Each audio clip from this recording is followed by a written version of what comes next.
அவருடைய சொல்கிறது எனக்கு ஒத்து போகாது, நான் சொல்கிறது அவரு ஒத்து போகாது. வேற யாரும் இல்ல சிம்ரன், அவன் என்னோட காலேஜ் ஃப்ரெண்டு.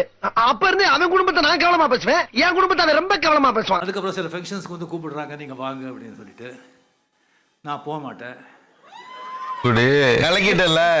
அப்போ கூட நம்ம வந்து ஃப்ரெண்ட்ஷிப்பில் வந்து எந்த விரிசலும் வராது. அன்பேண்டா கையறா. அப்புறம் அவங்க வந்து ஜூனியர் விகடன் அந்த வீட்டில் வந்து எல்லாரும் வந்து கிளின்னு கிழிப்பாங்க. அதில் ரொம்ப கிழிச்சு போட்டது நம்மளே தான்.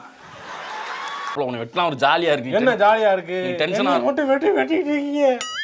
இருந்தாலும் வந்து நம்மளுடைய வந்து அந்த ஒரு ஃப்ரெண்ட்ஷிப்பில் வந்து எந்த விரிசலும் இல்லை.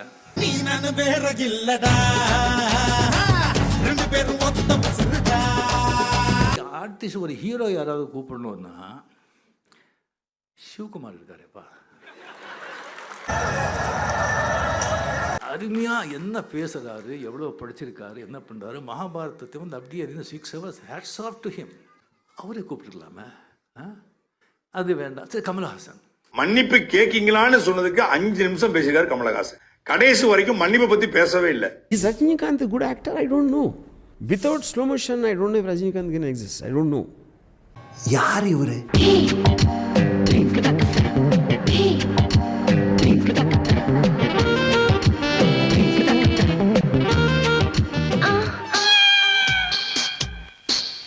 பொம்பளை வெறி முடிச்சு போய் தெரிஞ்சுக்கிருக்க நீங்க. நீ எல்லாம் என்ன கேள்வி கேட்கலாமா?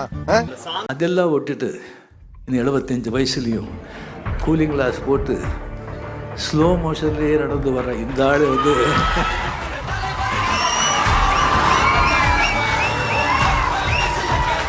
குருநாதா, என்ன பாதி முஞ்சிய காணோம்? என்ன குருநாதா உங்களுக்கு புது ஐட்டம் அறிஞ்சிருக்காங்க? எங்க திரும்புங்க. இந்த மாதிரி ஷார்ட்ஸ் பார்க்கலாம், மறக்காம சப்ஸ்கிரைப் பண்ணுங்க.